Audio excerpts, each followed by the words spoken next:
Hello and welcome to my Yu-Gi-Oh channel. Make sure to like the video if you enjoy it and don't forget to subscribe for more daily Yu-Gi-Oh content. Today we're going to be looking at some more cards coming out of Blazing Vortex. I'm not sure whether these are the last releases, but they're one of these kind of mass release where they've just suddenly kind of given us a bit of everything in there. So they're actually focusing on a new archetype which is called Spriggans.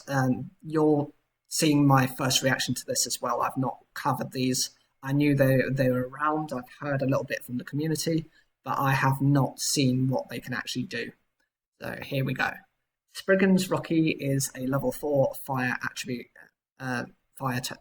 machine type effect monster with 1800 attack and 800 defense. You can only use this card's name's first and second effects once per turn each.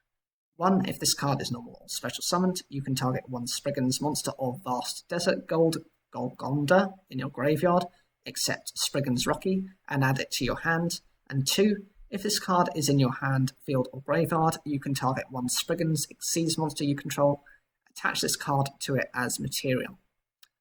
That's quite interesting. The first effect isn't really that good. The stat line's okay for a level 4. But, you know, recovering something depends on how far you are in the duel. If you're just beginning, it's useless. If you're quite a way through, maybe it could be quite a surprise, and it's a good way of it's a good way of having the consistency to it. The bigger thing I've got to say is the second effect, because you can attach it as a material to an Xyz monster, depending on what these Xyz monsters are like for this archetype. Could make the difference of how viable this is going into the future. Of course, this effect can actually trigger from your hand, field, or graveyard, which is amazing. It's much better than something like Overlay Regen, which is a spell card which just makes itself an Xyz material, but that activates from your hand to the field. So if it gets negated, that's it, it's done. This could get negated from things like Ash Blossom, but you've got a little bit more flexibility. And of course, if this card is gone, there is no restriction on the second part of the effect. If you've used it to attach and you've detached it, okay, you can only use it for that one turn, but you can then the next turn use the effect again. So you're constantly recycling those Xyz materials without having to run all of these ridiculous Xyz draw and support cards, which might just end up being useless in your hand if you can't get the Xyz monsters out to begin with. Spriggans Pedi, or whatever it's called, it's a level 4 fire attribute machine type. Okay, so we've got a consistent theme here. They're all fire attribute, they're all machine types. This one has 0 attack and 2000 defense, so it's the defensive version of the above monster. You can only use this card's name's first and second effects once per turn each. I'm assuming they're all having that. 1, you can tribute this card, and you can target one Spriggans monster in your graveyard, except itself, and you can special summon it.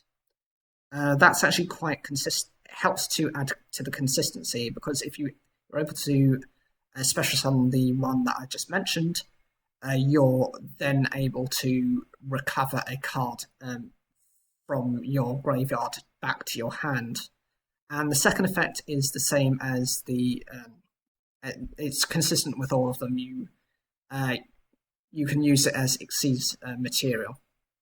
The next card is Spriggans Bear. It's a level 8 fire attribute machine type effect monster with 500 attack and 2500 defense. You can only use this card's name's first and second effects once per turn each. 1, if this card is in your hand, field, or graveyard, you can target one Spriggans Xyz monster you control, and you attach this card to it as material.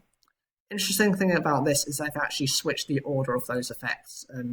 I would have assumed they all would have been in the second effect, but actually in this one, it seemed to be its first effect for whatever reason. And the second effect is you can banish both this card and one Spriggans monster from your graveyard, except itself, to add one Spriggans card from your deck to your hand. And this acts a bit like a rotor for the deck, which is okay, depending on what you can get and what further support is mentioned down below. but I can see why the first effect is the Exceeds material effect and why the second is the graveyard effect, because once it hits that, you're able to, go for your searches. Okay, so the next card is Spriggan's Captain Sargus. This is another one of its kind of boss monsters, if you like. It's a level 8 with a fire attribute and a machine type. It's an effect monster with 1,500 attack and 2,800 defense. You can only use this card's name's first and second effects once per turn each. 1. If this card is in your hand, field, or graveyard, you can target one Spriggans Seas monster you control. Attach this card to it as material. 2. During your opponent's turn, as a quick effect, you can detach one Exceeds material from a monster you control, then target one face-up card on the field and destroy it. And 3. A Spriggans Exceeds monster with this card as material gains this effect. It gains 500 attack. This is a little bit better than the previous boss monster. It's a little bit more on the offensive and defensive side. The first effect is the same as the previous, attaching it as an Exceeds material, but in this case, actually, it provides a benefit for being used as an Exceeds material. I'm glad that it only helps to support the Spriggans, otherwise this could just be run in generic rank 8, Exceeds decks. A lot of the Galaxy Eyes decks tend to go for rank 8s. And of course, being able to just get rid of any of your opponent, any face-up card on the field during your opponent's turn is quite decent, because they can just keep recycling themselves as Exceeds material. You're never going to run out of materials. I think it's the way I like to look at it is a bit like Dyson Sphere, which is number 9. It's one of the number monsters. Every time, if it's out of overlay units and it gets attacked, it recovers those overlay units back, and then you can negate an attack by just getting rid of one of those overlay units. Being able to regenerate more consistently is something that I think Konami has kind of missed a trick on, and many Exceeds monsters do have the disadvantage of maybe having powerful effects, but being very limited to what they can do. This was a deliberate attempt by Konami to begin with, because they knew that some of the synchro monsters they used, if they could continuously use these effects, it was becoming very difficult to maintain a game state. Whereas definitively saying, okay, Volcasaurus has 2 overlay units, that's it, that's all you can use, unless you can bring out another one with those materials or substitute those materials with more materials. It's also the reason why something like Freezodon exists, because that's a version of recovering using its materials to trigger other effects. So this is next to be the real boss monster effect. It's Spriggan's Ship Explorer. It's a rank 8 fire attribute machine Exceeds effect monster with 1,600 attack and 2,500 defense. So interestingly, it's actually weaker in defense stat lineup than the previous, with very slightly more attack, and it requires 2 or more level 8 monsters. You can only use this card's name's first and second effects once per turn each. 1. You choose one monster zone or one spell on trap zone on your opponent's field. Detach any number of materials from this card, and if you do, destroy cards your opponent controls up to the number of materials you detached in that chosen zone, or monster zones and or spell and trap zones to the top, to the bottom, or adjacent to that zone. And 2. During your opponent's main or battle phase, as a quick effect, you can banish this card until the end phase. I've got to get a bit of a grasp of this card because it's quite difficult wording on it. I think what it's trying to say is that you're able to just get rid of...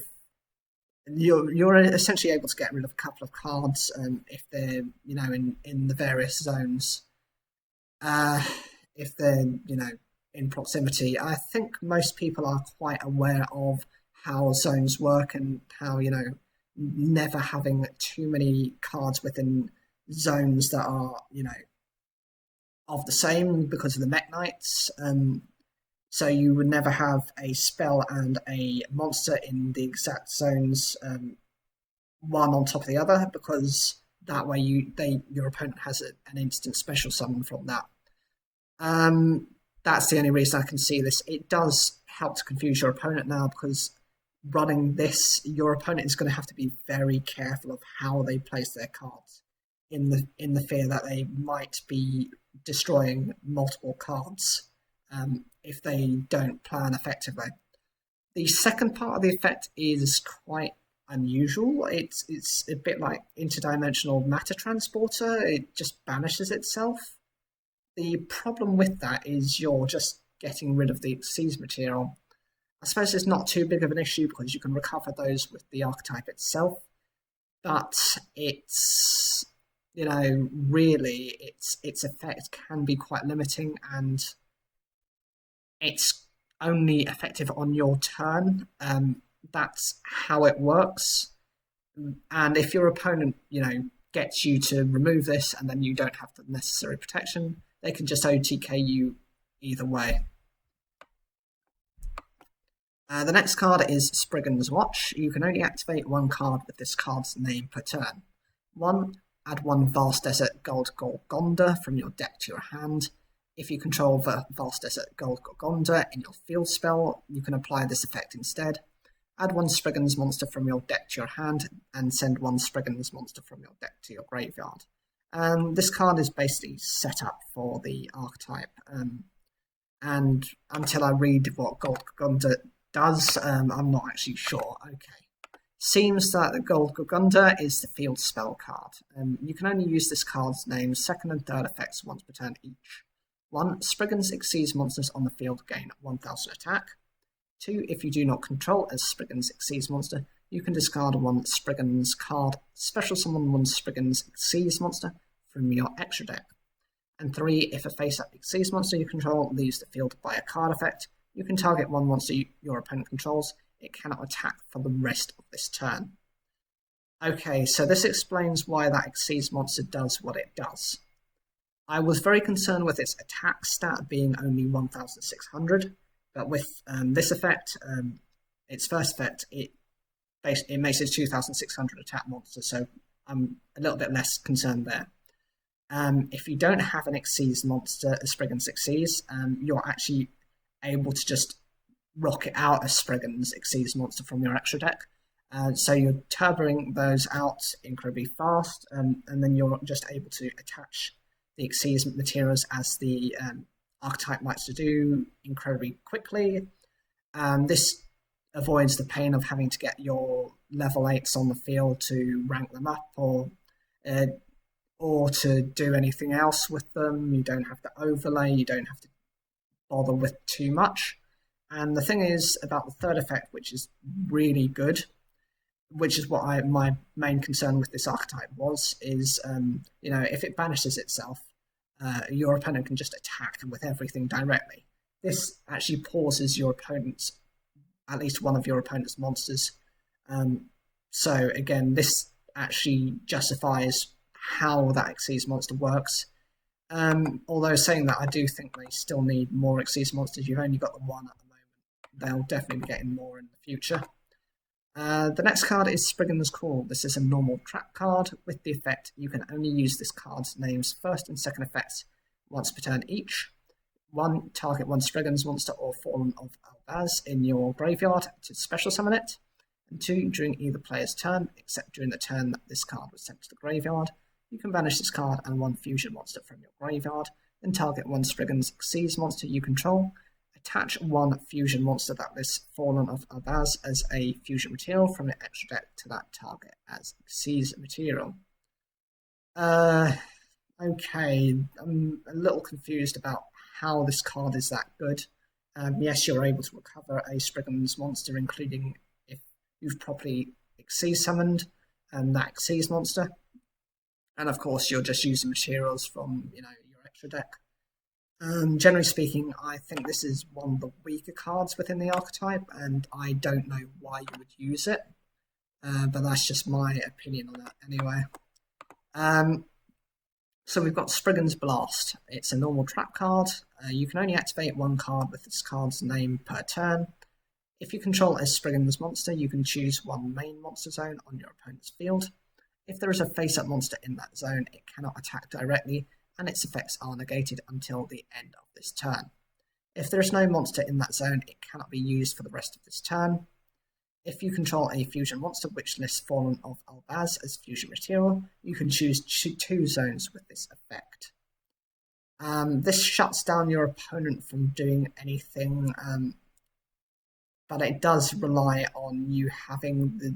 I think you need to rely on having the Spriggans in the same kind of field of vision for it to work.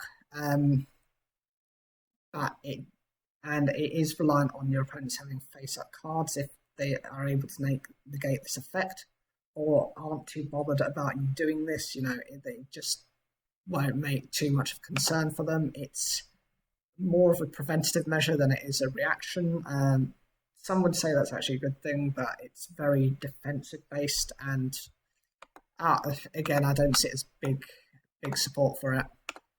The next card is a Tri-Brigade card. It's Tri-Brigade Rendezvous. It's a quick play spell card, and the effect is you can only use this card's name first and second effects once per turn each.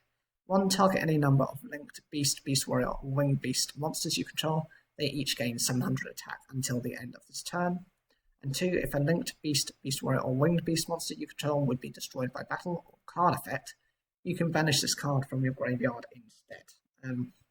The attack gain is for any of them that are linked, so if you've got multiple, they're all gaining that rush recklessly attack for a turn, so that's the nearest thing I can compare with that. The graveyard protection effect is also a nice bonus to it, but I don't see it as that viable for the time being. We've got Tri-Brigade Kit. It's a level 2 fire attribute beast effect monster with 700 attack and 1000 defense. You can only use this card named first and second effects once per turn each.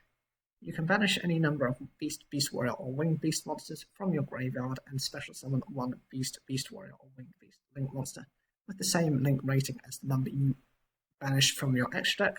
Also, you cannot use cards as link materials for the rest of this turn, except Beast, Beast Warrior, and Winged Beast monsters. And if this card is sent to the graveyard, you can send one Tri-Brigade card from your deck to your hand, except Tri-Brigade Kit. Okay, so this card helps to get out your various link monsters, and it's not too much of a detriment because you're actually getting rid of cards that are already in your graveyard. They're not having to come from your hand or your field, so they're not dead cards. And also, you know, if this happens to be used in any way, you're actually able to pitch something to the graveyard, which might have a graveyard-based effect, or be able to support the deck that much better. Okay, and this is the last set of cards for it. It's Splint, the Steel Express Dragon. That's a level 8 dark attribute machine fusion effect monster with 2500 attack and 2000 defense.